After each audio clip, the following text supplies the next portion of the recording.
My father chose his new wife's son to stand beside him on the biggest night of his life.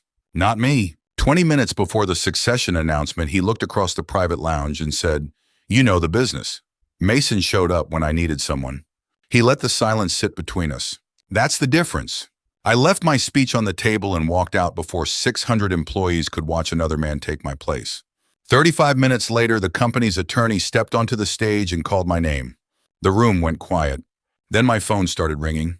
My name is Ethan Hale, and that night began inside the Grand Hall at Cincinnati Union Terminal, beneath polished chandeliers and banners celebrating 40 years of Hale manufacturing. The company had rented the entire ballroom.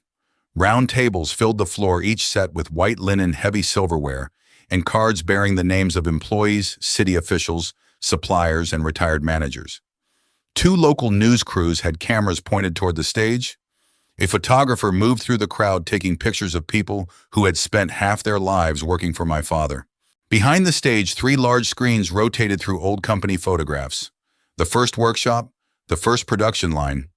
My father in a welding helmet, 29 years old, and thin enough to disappear inside his work jacket. One photograph showed my mother beside him holding a pair of scissors at the ribbon cutting. Most people in the room probably thought she was there for decoration. I stood behind the curtain in a dark suit, checking the silver watch on my wrist. My father had given it to me on my first day at the company 18 years earlier. "Don't be late," he had said. That was the entire presentation. The watch had followed me through night shifts, factory shutdowns, contract disputes, and the years when I still believed hard work would eventually turn into something warmer than approval. My speech was folded inside my jacket. I had kept it short. I planned to thank the employees, mention my mother, and promise that the company would not forget the people who had built it. I had not written anything about succeeding my father. I did not need to. Everyone already assumed that was the announcement. A production assistant found me near the lighting equipment. "Mr. Hale, your father wants you in the private lounge." She smiled as if I were being summoned for a family photograph. The lounge was a narrow room behind the stage with a leather couch, a coffee service, and one window overlooking the station concourse. My father stood beside the table in a black suit. Claire sat on the couch with her purse in her lap. Mason Cole stood near the window. He wore his fire department dress uniform. The scar along his jaw was pale under the fluorescent light. He looked like someone who had walked into the wrong meeting and knew it. My father pointed toward the door. "Close it." I did. He did not ask me to sit. "We're changing the program," he said. "What part?" "Mason is walking out with me." I glanced at Mason. "For the family introduction." My father shook his head. "For the succession announcement." The room seemed to narrow. "What are you announcing?" "That he'll stand beside me when I talk about the future of the company." Claire shifted on the couch. Mason looked down at the floor. I kept my eyes on my father. "I've worked there for 18 years. I know. I ran Dayton when it was losing $4 million a quarter. I rebuilt the supplier network after the recall. I negotiated the last labor agreement." My father's face did not change. "That was your job." I felt the folded speech pressing against my chest. Mason stepped forward. "Ethan, I didn't ask him to do this." My father cut him off. "This is between me and my son." "Then why is he standing here?" My father took a slow breath through his nose. "For the last year and a half, I've had 2 heart procedures. Mason drove me to the hospital. He stayed with Claire. He handled things at the house." I stared at him. "You were in the hospital. Twice. And nobody called me." Mason answered before my father could. "I did. Once in February. Again in April." I remembered the weeks. February had been the union vote. April was the shutdown at Dayton after a transformer fire. "I didn't have your number saved." "I should have left a message," Mason said. I didn't. There was something uneasy in his voice. Not guilt exactly, more like embarrassment. My father looked at me. "You know the business. He showed up when I needed someone." He paused. "That's the difference." I gave a short laugh, though nothing about it was funny. "You asked me to keep the company running. I asked you to know what mattered. I thought keeping 2,000 people employed mattered." "Don't turn this into a speech." Claire stood. "Robert, this is going too far." He did not look at her. "I'm making a decision." "You're making a scene," I said. "You just scheduled it in advance." His eyes hardened. "You were never promised my position." "No, you just made sure I spent 18 years trying to earn it." Mason took another step toward me. I should have asked more questions. I thought this was about the Firefighters Foundation. I looked at him. "So you had no idea your name was going up on the screen?" He hesitated. "Not until rehearsal." That hesitation told me enough. He had known something felt wrong. He had stayed anyway. My father reached for the speech in my jacket with his eyes. Give me your remarks. We'll adjust them. I removed the folded pages and placed them on the table. Let Mason give them. Ethan. You wanted him beside you. I turned toward Mason. You should have asked more questions. His jaw tightened. You're right. That answer followed me out of the room. The service hallway behind the ballroom smelled like coffee, warm cables, and dust. 2 catering workers passed carrying trays of champagne. One of them smiled. Big night, Mr. Hale. I kept walking. Outside, the October air felt cold against my face. I crossed the parking garage and climbed into my truck, but I did not start it. My daughter Natalie was still inside with her mother. I opened the company live stream to make sure she was all right. On the screen, my father walked onto the stage with Mason beside him. The audience stood. Behind them appeared the words, "The future of the Hale legacy." Mason's name was underneath. I reached for the ignition. Inside the ballroom, my father began speaking. 10 minutes passed. Then another voice interrupted him. Robert, we need to stop. Laura Bennett, the company's longtime attorney, stepped onto the stage holding a blue folder. She had arrived late and was still wearing her coat. My father turned toward her. Even on the small screen, I saw his expression change. Laura leaned toward the microphone. There is a legal issue the board has to address before any succession announcement can continue. The applause died. She looked toward the camera. Ethan Hale, if you're watching this, call me. My phone rang before she finished the sentence. Laura, then my father, then Claire. I put the truck in reverse. By the time I reached the highway, the screen showed 39 missed calls. For the first time in my life, my father needed me to come back. I kept driving. The road toward Brookville Lake was nearly empty. I had been driving for less than 10 minutes when Natalie called. I answered through the truck's speakers. Dad, where are you? I'm heading to the cabin. You left without telling me. I know.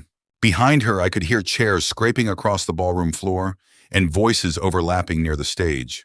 Grandpa stopped the ceremony, she said. Laura stopped it. Same result. I almost smiled. Natalie had inherited her grandmother's way of making a point without raising her voice. Are you with your mother? Yes, we're still inside. Stay with her until things settle down. Dad, what happened in that room? I tightened my grip on the wheel. Your grandfather changed the program. That's not what I asked. For 15 years, I had watched her face change from a child's into something sharper and more observant. I should have known she would not accept a convenient answer. He chose Mason to stand beside him. Instead of you, yes. The line went quiet. Then she asked, did Mason know? Not everything. That means he knew something. I looked out at the black stretch of highway. He knew enough to ask questions. He didn't. Are you angry at him? I don't know yet. That means yes. Natalie. Okay. Her voice softened. Laura is looking for you. She said she has something Grandma left with her. That pulled my attention away from the road for half a second. What kind of thing? She wouldn't say. Put your mother on. She's talking to the board. Rachel is talking to the board. She's telling them you didn't leave because you were afraid. I let out a slow breath. My ex-wife had spent years accusing me of caring too much about the company. Apparently, she still knew when someone else was using that against me. Natalie continued, Dad, did you leave because Grandpa replaced you, or because you didn't want everyone to see how much it hurt? The truck cabin felt suddenly smaller. I'll call you when I get there. You always do that. Do what? Answer the part you can handle. Before I could respond, she said, Laura asked me to tell you not to sign anything. Then the call ended.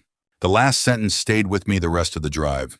The cabin sat at the edge of the lake, small and weathered, with dark windows, and a porch that leaned slightly toward the water. My mother had loved the place because my father hated it. There was no office, no reliable cell service, and nothing there he could repair without first admitting he needed help. I unlocked the door and stepped inside. The air smelled like cedar and dust. A ceramic bowl still sat in the center of the kitchen table. Above the fireplace hung a photograph of the three of us taken when I was 12. My father stood stiffly in a work jacket. My mother had one hand on my shoulder and the other against his chest. She used to bring me there after arguments. Once when I asked why Dad could fix a machine but never seemed to know what to say to us, she answered, Your father only knows how to build things. He never learned what to do when people needed more than fixing. At the time, I thought she was defending him. Now I was not sure. I removed my suit coat and laid it over a chair. The silver watch on my wrist caught the kitchen light. My father had given it to me on my first day at Hale Manufacturing. Don't be late, he had said. No handshake, no speech, just an instruction. That had been 18 years earlier. I had turned down a position in Chicago because my father said a Hale did not walk away from what built him. I started on the night shift loading pallets and checking inventory, while men twice my age watched to see whether the owner's son would complain. I did not. Every promotion took longer because my father did not want anyone thinking he favored me. After a while, I stopped knowing whether I was proving myself to the company or to him. 7 years before the anniversary ceremony, our quality team discovered fractures in a pressure valve used in emergency ventilation systems. The failure rate was low, but if one broke under extreme heat, people could die. My father wanted more testing before notifying regulators. We were days away from signing the largest contract in company history. I stopped shipments and filed the report myself. The recall cost $11 million. No one died. My father called it disloyalty. I called it the only decision I could live with. The argument that followed never really ended. My phone rang again. "Laura, I'm at the cabin," I said. "I know, I'm 20 minutes away." "What did you stop on that stage?" A succession announcement Robert had no legal authority to make. I looked at the photograph above the fireplace. "Why?" "I'll explain when I get there." "Laura." She went quiet. Then she said, "Your mother left something with me 11 years ago. She made me promise I would only give it to you if Robert tried to use the company to force your hand." The words settled heavily. "Force my hand how?" "That's what I'm trying to determine." "Did my father know about it?" "Yes." The answer came too quickly. "Did I?" "No." I walked to the window. The lake was almost invisible beyond the glass. "What exactly did she leave?" "A trust agreement, instructions for the trustees, and a letter for you." "Why wait this long?" "Because Margaret knew you. If I gave it to you too early, you would have spent years trying to prove you deserved it." That sounded like my mother. And now Robert put another man beside him and prepared to announce a future he did not have the power to create. A car's headlights appeared between the trees. Laura's sedan stopped beside my truck. She stepped onto the porch carrying a blue folder and an old metal document box. She still wore the coat from the ballroom. When I opened the door, she looked at the silver watch on my wrist, then at my face. "You still wear it." "He gave it to me my first day." "I remember." She set the box on the kitchen table but kept one hand on the lid. "Your mother gave me this before her final surgery," she said. "She made me promise not to open it with you unless something like tonight happened. You already know what's inside." I drafted most of it. She opened the box and removed a thick document. The first page read, "Margaret E. Hale Family Voting Trust." Laura turned to the signature section. My full legal name appeared beneath the transfer clause. Ethan Michael Hale. I looked up. "What does this mean?" Laura pulled out the chair across from me. "It means your father could manage the company." She tapped the page. "He could never give it away." Laura opened the trust agreement and turned it toward me. "Your mother owned 51% of the voting shares," she said. "Her inheritance paid for the original property, the equipment, and the first operating reserve. Robert built the company, but legally he never built it alone." I read the first page again. All my life, the company had been described as my father's creation. Newspaper profiles showed him standing outside the first workshop with grease on his hands and a welding hood under one arm. My mother appeared in the background of one photograph, smiling beside a folding table covered with sandwiches. No one mentioned she had written the check that opened the doors. "What did the trust do?" I asked. "It allowed your father to manage the shares while he remained chairman. When he retired, turned 70, or became medically unable to serve, voting control passed to you, not ownership. The shares remain in the trust. You control the vote. So he could run the company." "Yes, but he couldn't name someone else to control it. Not without your written consent." I leaned back. The chair creaked beneath me. "Did he know all of this?" He signed the acknowledgement. "Then why would he go on stage with Mason?" "I don't know yet." Laura removed a sealed envelope from the metal box. My name was written across the front in my mother's handwriting. She placed it beside the trust but did not push it toward me. "She asked me to give you this only if the trust became active under hostile circumstances." Hostile circumstances. That was her phrase. I looked at the envelope. Did she expect this? "She expected your father to have trouble letting go." That was easier to believe. Laura turned several pages and pointed to a section marked with a yellow tab. "This clause matters." I read it slowly. "If the successor designated under this trust takes action to protect employees, customers, or the public against the wishes of company leadership, such action shall not be treated as disloyalty or cause for removal, provided it is taken in good faith." "The recall," I said. Laura nodded. "Your mother had already seen smaller safety disputes before she became ill. She wanted the trust to reward independent judgment, not obedience. I looked at the sealed letter again. For 7 years, my father had used the recall as proof that I could not be trusted with the company. My mother had made it the reason I could.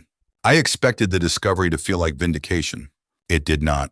It felt like finding out I had been standing in the middle of an argument between two dead versions of my parents without knowing the rules. Laura folded her hands. The board can suspend Robert tomorrow. Tomorrow. The trust gives you enough voting authority. And then what? An interim chair is appointed. His access to executive systems is restricted. The board begins a formal review. I rubbed one thumb across the face of the silver watch. You want me to remove him before we know what he was trying to do. I want you to protect the company before he tries again. That sounds like something he would say. Laura's expression tightened. I'm not Robert. No, but you both think speed makes a decision strong. And delay does not make one wise. We sat in silence for a few seconds. Then I said, no suspension tonight. She exhaled through her nose. Ethan, I'm not letting him write the story afterward and say I used my mother's trust to steal his company. What do you want? The succession announcement is void.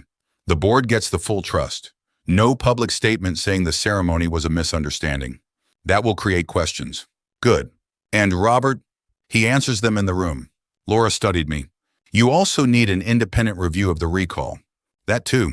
Her eyes narrowed slightly. You think tonight is connected to it? I think everything with my father is connected to it. A knock came from the porch. Not gentle. 3 hard strikes. Mason stood outside without his uniform jacket. His tie was gone and his sleeves were rolled halfway up his forearms. The gold Hale Legacy pin was clenched in one hand. When I opened the door, he held it out. Take it. I don't want it. Neither do I. He stepped inside before I invited him. Laura closed the trust documents and placed her hand over the folder. Mason looked at the metal box. So it's true. What did they tell you? I asked. Enough to know Robert didn't have the authority to make that announcement. He tossed the pin onto the table. It struck the wood and spun once before falling flat. He used both of us. His anger surprised me. You stayed on the stage. Yes. You saw your name on the screen. Yes. And you said nothing. He looked directly at me.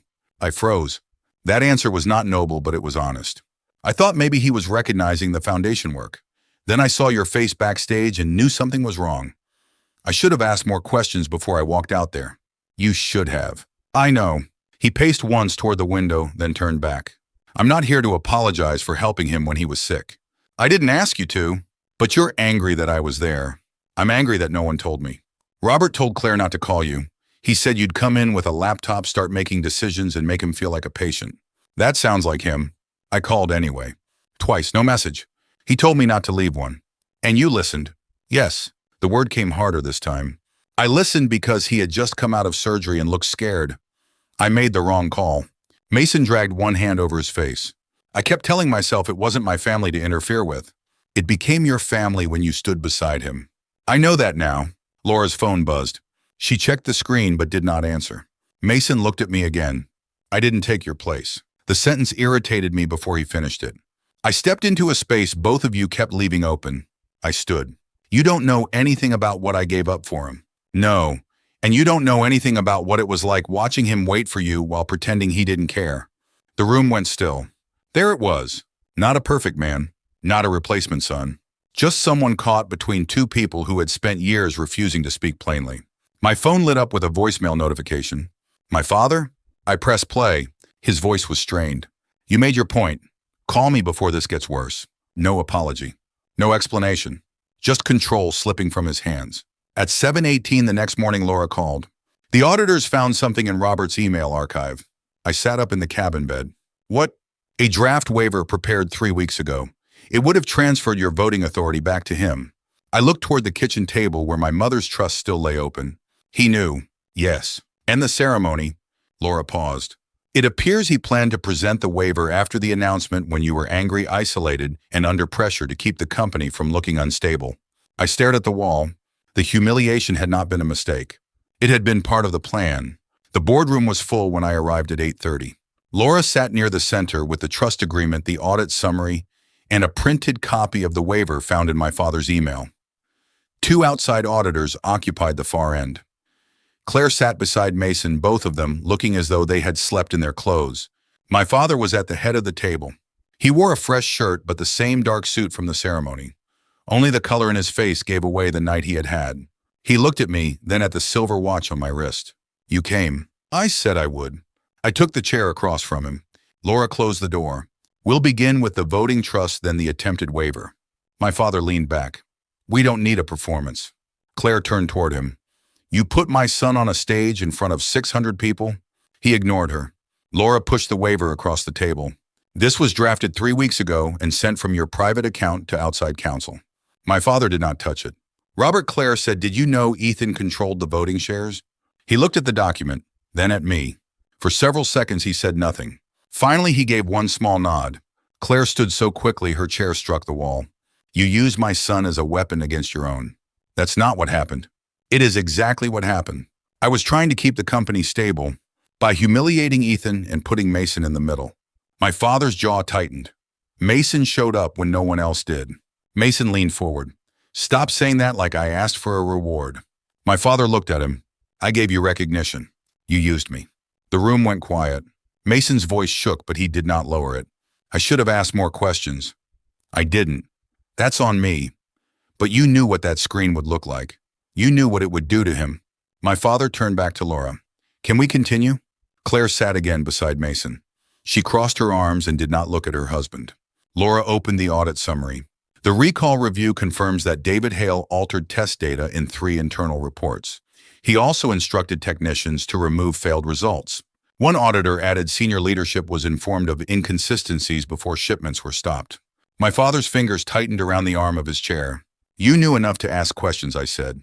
I knew my brother had cut corners. He falsified safety reports. He panicked. People could have died. They didn't, because I stopped the shipments. His eyes hardened. You bypassed me. Yes, you embarrassed this company. I protected it. You cost us $11 million. And you spent 7 years pretending the money mattered more than the reason. The old anger moved through his face. He pointed at the trust papers. You think those documents make you a leader? No. Then why are we here? Because you tried to make me sign away the only authority you couldn't take. I gave you a choice. After replacing me in public, you walked out. You set the trap. My father leaned forward. You make one decision, decide you're the only honest man in the room, then act shocked when everyone else has to live with the damage. I kept my voice level. You taught me loyalty meant protecting the Hale name. He said nothing. Mom taught me it meant protecting the people who trusted it. His eyes moved toward the window. Laura slid a resolution in front of me. With your voting authority, you can suspend Robert as chairman immediately. The pen rested beside it.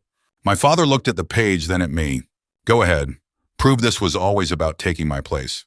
I picked up the pen. For years, I had imagined what it would feel like to have power over him. I thought it might feel clean. It did not. It felt like standing at the edge of the same mistake from the opposite side. I set the pen down. I'm not signing this today. My father's shoulders lowered slightly. Don't misunderstand me. I listed the terms. He would remain for a 60-day transition, then resign. The company would release the recall findings. David's actions would stay in the record. An independent committee would select the next chief executive. No family member would receive an executive role without outside review. I would serve as chairman for the trust, not as CEO. And you'll speak to the employees, I said. His expression closed. About what? The recall, the waiver, Mason. You want an apology. I want the truth. For your pride. For the people you told I betrayed this company. He looked around the table. Claire's face was still. Mason stared at the gold pin beside the documents. No one defended him. What if I refuse? Tomorrow morning I sign the suspension. The meeting ended without agreement. People filed out. Claire left with Mason. Laura took the auditors into the hall. My father stayed in his chair. After a while he said, "Why didn't you remove me?" "Because I don't want you spending the rest of your life telling yourself I stole this." He gave a dry laugh. You needed praise that badly. I needed a father. That stopped him. He looked down at the table. I thought if I praised you, people would say you hadn't earned it. So you made sure I never believed I had. His mouth opened, then closed. I stood. At the door, he said, "Ethan." I looked back. He seemed older than he had the night before, but he still did not say he was sorry. That evening, Natalie sent me a video Claire had recorded from the doorway of my father's study. He sat alone with a speech in his hands and my mother's photograph on the desk. He read the first 2 lines, stopped, rubbed one hand over his face, and started again. On the third attempt, his voice broke. He pushed the pages aside. At 7:12 the next morning, every Hale manufacturing employee received the same message. All company meeting, main assembly floor, 8 o'clock. No explanation. By 7:50, the production lines were quiet. Forklifts sat parked along the walls, their warning lights dark. Engineers, machinists, office staff, shipping crews, and supervisors filled the open floor beneath the steel rafters. There were no banners this time, no cameras, no gold lighting, just a microphone, a wooden podium, and my father standing behind it. Claire waited near the front with Mason. Laura and several board members stood off to one side. Natalie was beside me, her arms folded against the cold air coming through the loading doors. My father had the speech from the video in his hands. He looked down at it. Then he looked at the people in front of him. "Most of you heard something about last night," he began. His voice was rough. "Some of it was wrong, some of it was incomplete." He paused. "Most of that is my fault." The plant stayed quiet. He read the next line, stopped, then lowered the pages. 7 years ago, we found a defect in one of our pressure valves. A few employees glanced toward the quality team. "We should have reported it immediately. I didn't want to." He swallowed and looked at the floor for a moment. "We had a major contract coming. I told myself we needed more testing." He shook his head once. "That wasn't the truth. I wanted more time because I was afraid of what the truth would cost us." No one moved. Ethan stopped the shipments. He reported the defect without my approval. My father looked toward me. I called that disloyal. His fingers tightened around the edge of the podium. "It wasn't." A long silence followed. "I punished him for being right." He took a breath. "That's on me." The sentence was plain, no polished language, no attempt to soften it. It landed harder than anything he had said the day before. He continued. "My brother altered test reports. I knew enough to question him, and I didn't. Ethan did." His voice dropped. "He protected people when I was protecting the family name." Somewhere behind me, a metal chair scraped against the floor. My father glanced toward Mason. "Last night I asked Mason to stand beside me during an announcement about the future of this company." Mason's jaw tightened. "He did not ask for that. I used the fact that he had helped me during my illness to make a point to Ethan." My father stopped again. "I put both of them in a position they did not deserve." Mason looked down. Claire's face softened, but she did not reach for my father. He turned back toward the crowd. "I also knew Ethan controlled the voting shares held in Margaret's trust." A few board members shifted. "I prepared a waiver. I intended to ask him to sign it after the ceremony." He looked at me again. "I told myself I was protecting the company." His voice thinned. "I was protecting my control?" That admission seemed to take something out of him. He set the pages aside. "I have agreed to step down after a 60-day transition. The board will appoint an independent search committee. No member of my family will be handed an executive position." He paused, then said, "That includes Ethan." A few people looked surprised. I was not. That had been my condition. My father stepped back from the podium, then stopped. "Ethan." I looked at Natalie. She gave me a small nod. I walked forward. The sound of my shoes against the concrete seemed louder than it should have been. When I reached him, my father held out the silver watch. The same watch he had given me on my first day at the company. The same one I had left in the private lounge when I walked out. I took it from his hand. For a few seconds, neither of us spoke. Then he said quietly, "I'm sorry." Not to the room, to me. I looked at the watch, then at him. "I heard you."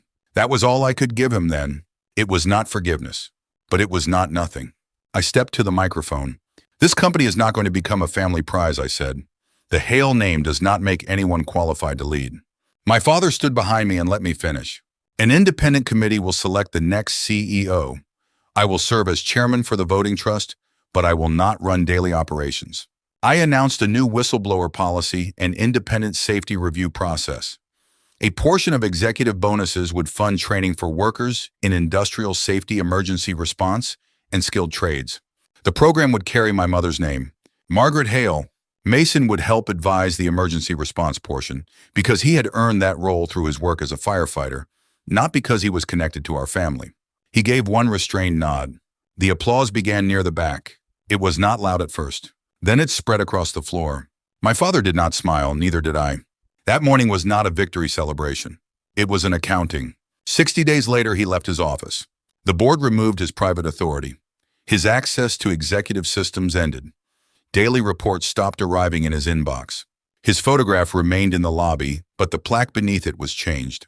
Robert and Margaret Hale, co-founders. He did not argue. Our relationship did not repair itself in one conversation. He called on Sundays. Sometimes I answered, sometimes I called back the next day. He started attending Natalie's school events. The first time he arrived early and sat in the wrong section. She found him before the program began. After one cardiology appointment, I drove him home. We sat in the truck with the engine running. I should have told you I was sick, he said. Yes, I thought needing help made me weak. I looked through the windshield. It made you alone. He nodded and opened the door. A few months later, he called and asked whether I wanted to help restore my mother's old pickup. He did not order me to come over. He asked. I went. A year after the anniversary ceremony, Hale Manufacturing opened the Margaret Hale Center for Industrial Safety and Skilled Trades. There were 3 seats in the front row. Natalie sat in the middle. My father arrived early and left the chair beside him empty. He did not wave me over. He did not assume I would sit there. I stood in the aisle for a moment looking at the empty seat. Then I sat down. He glanced at me. I wasn't sure you'd come. Neither was I. He nodded. On the stage, my mother's name appeared across the screen. Neither of us said anything else. We did not need to. If this story made you think of someone you have been quiet with for too long, maybe today is a good day to say something. Tell me in the comments where you are watching from, and subscribe for more stories about family consequences and second chances.